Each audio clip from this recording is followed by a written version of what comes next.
사랑하는 형제자매 여러분, 주님의 이름으로 평안을 전합니다. 오늘 여러분의 마음은 어떠신가요? 혹시 끝없는 경쟁과 불안함으로 가득한 이 세상 속에서 진정한 행복을 잃어버린 채 살아가고 있지는 않으신가요? 우리는 모두 행복을 추구하지만 어째서인지 세상이 주는 기쁨은 잠시 머물다 사라지는 신기루와 같을 때가 많습니다. 오늘 우리가 함께 나눌 이야기는 바로 이 불행한 세상 속에서 흔들리지 않는 참된 행복을 발견하는 여정입니다. 이 시간이 여러분의 영혼에 깊은 울림과 위로를 주는 귀한 시간이 되기를 소망합니다. 만약 오늘 말씀이 여러분의 마음에 평안을 준다면 공유하기를 통해 이 은혜를 주변에 사랑하는 이들과 함께 나누어 주십시오. 주님의 말씀을 전하는 것은 가장 큰 사랑의 실천입니다. 또한 구독을 통해 이 영적 여정에 꾸준히 동참하시며 하나님께서 예비하신 놀라운 축복을 날마다 경험하시기를 기도합니다. 우리는 종종 행복이 어떤 종교적인 행위나 전통을 지키는 데서 온다고 착각하곤 합니다. 하지만 성경은 우리에게 전혀 다른 길을 제시합니다. 오늘 우리는 율법주의라는 이름의 위험한 독에 대해 먼저 이야기 나누고자 합니다. 사도 바울은 갈라디아서 1장 6절에서 그리스도를 버리고 다른 복음을 따르는 갈라디아 교인들을 강하게 책망했습니다. 그들은 하나님의 은혜를 저버리고 율법주의라는 것에 홀려 있었습니다. 그렇다면 율법주의란 무엇일까요? 율법주의란 하나님 앞에서 스스로 의로워지기 위해 인간이 만든 규칙과 규율을 지키려는 태도를 말합니다. 이것은 마치 악마의 교리와도 같으며 사탄의 신학이라 할 수 있습니다.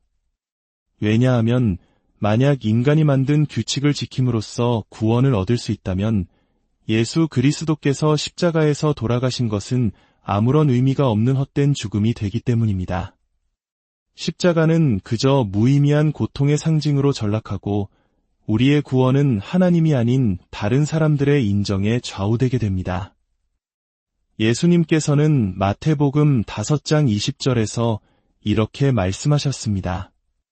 내가 너희에게 이르노니 너희 의가 서기관과 바리새인보다 더 낫지 못하면 결코 천국에 들어가지 못하리라. 혹시 여러분 안에 나와 조금이라도 다른 방식으로 신앙생활을 하는 사람들을 비판하고 정죄하려는 마음이 본능적으로 꿈틀거린다면 우리 역시 현대의 바리새인이 될 수 있음을 기억해야 합니다. 언젠가 한 남성에게 교회 주일 예배에 와보라고 초대한 적이 있습니다. 그는 즉시 이렇게 대답했습니다. 아니요, 그 교회는 위선자들로 가득 차 있잖아요. 저는 이렇게 답했습니다. 괜찮습니다. 위선자 한 명 더 들어올 자리는 항상 있답니다. 주일 아침에 뵙겠습니다. 진정한 행복은 낡은 전통이라는 종교의 틀 안에서는 결코 발견될 수 없습니다. 사도 바울을 생각해 보십시오. 그는 본래 바리새인 중에 바리새인이었고 누구보다 종교적인 사람이었습니다. 수년간 하나님의 말씀을 연구하고 훈련받은 뛰어난 학자였습니다. 하나님께서는 바로 그런 그를 택하셔서 신약 성경의 대부분을 기록하게 하셨습니다. 로마의 지배 아래 있던 이스라엘에서 수많은 유대인들이 기독교로 개종하던 시절, 사울이라는 이름의 바울은 자신의 영향력을 이용해 그리스도인들을 감옥에 가두었습니다. 그들은 그곳에서 매를 맞고 많은 이들이 죽음을 맞이했습니다. 바울 스스로가 성경에서 자신을 살인자였다고 고백한 것은 과장이 아닌 명백한 사실이었습니다. 그가 다메섹으로 가는 길에서 그리스도를 만나기 전 사울은 더 많은 그리스도인들을 체포하기 위해 살기등등하게 길을 나서고 있었습니다.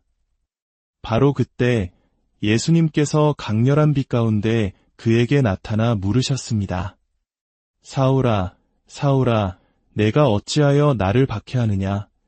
그 순간 사울의 눈을 덮고 있던 교만과 율법주의의 비늘이 떨어져 나갔습니다. 그는 비로소 예수 그리스도를 자신의 주님이자 구원자로 영접하게 되었습니다.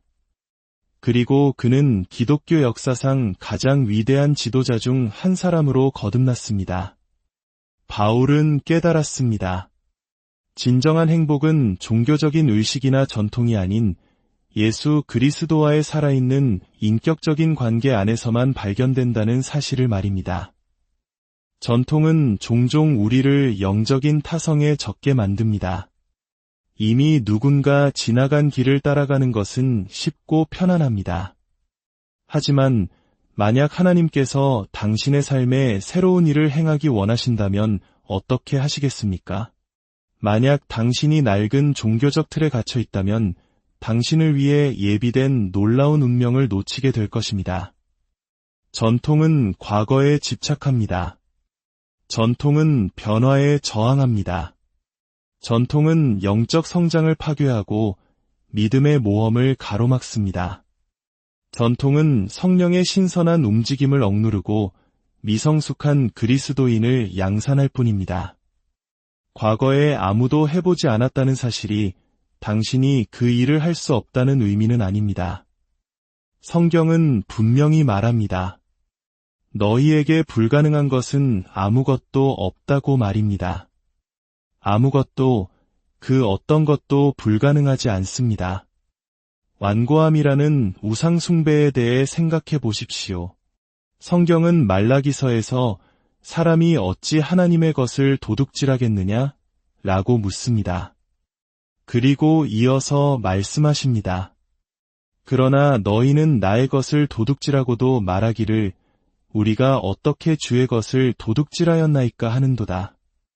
이는 곧 11조와 봉헌물이라. 너희 곧온 나라가 나의 것을 도둑질하였으므로 너희가 저주를 받았느니라. 주님께서는 11조를 드리지 않는 이들에게 이렇게 도전하십니다.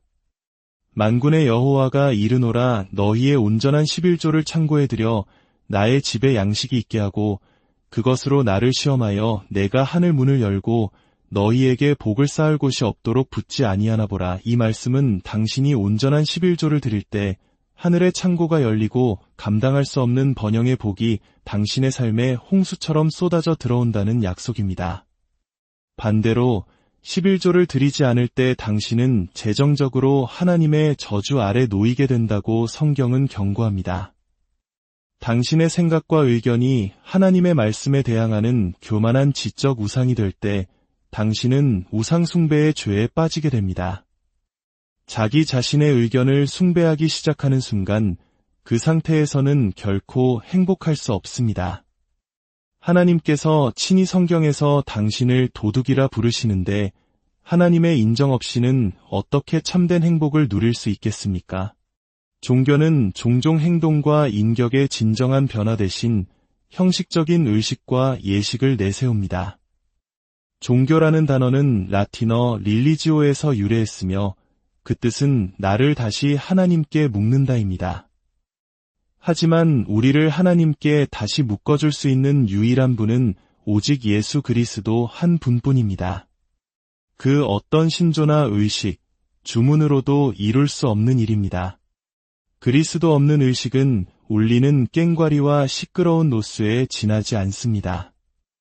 예수님께서는 그가 사역하신 사람들의 삶에 분명한 변화를 요구하셨습니다. 바리새인들이 가늠하다 현장에서 붙잡힌 여인을 예수님 앞에 끌고 와 당장 돌로 쳐 죽여야 한다고 소리쳤을 때를 기억해 보십시오. 그들의 사랑 없는 종교심은 오직 심판과 처벌만을 원했습니다. 그러나 예수님은 그녀의 회복을 원하셨습니다. 예수님께서는 바리새인들을 모두 돌려보내신 후 그 여인을 용서하시며 이렇게 말씀하셨습니다. 나도 너를 정죄하지 아니하노니 가서 다시는 죄를 범하지 말라. 이 말씀 속에는 나는 너의 변화를 기대한다는 강력한 메시지가 담겨 있습니다. 잠언은 말합니다. 자기의 죄를 숨기는 자는 형통하지 못하나 죄를 자복하고 버리는 자는 불쌍히 여김을 받으리라. 오늘날 어떤 강단에서는 값싼 은혜의 복음을 선포하기도 합니다. 죄를 지은 후에 굳이 변화할 필요가 없다고 가르치는 것입니다. 그러나 그것은 명백한 사기입니다. 잘 들으십시오. 행동의 변화를 요구하지 않는 용서는 하나님의 은혜를 악의 공범으로 만드는 것과 같습니다. 참된 행복은 행위가 아닌 오직 은혜로 말미암지만 그 은혜는 반드시 우리의 삶을 변화시키는 능력이 있습니다. 사랑하는 형제자매 여러분, 오늘 말씀을 통해 여러분의 마음을 짓누르던 율법주의의 무거운 짐을 내려놓으시길 바랍니다. 그리고 종교적인 행위의 틀을 넘어 살아계신 예수 그리스도와의 인격적인 만남을 통해 주시는 참된 자유와 행복을 온전히 누리시기를 축복합니다. 주님, 이 시간 말씀을 듣는 모든 심령 위에 하늘의 평강을 부어주시옵소서. 세상이 줄 수 없는 기쁨이 이들의 삶에 강물처럼 흐르게 하시고 율법의 굴레에서 벗어나 은혜 안에서 참된 자유를 누리게 하여 주시옵소서. 예수 그리스도의 이름으로 간절히 기도드립니다.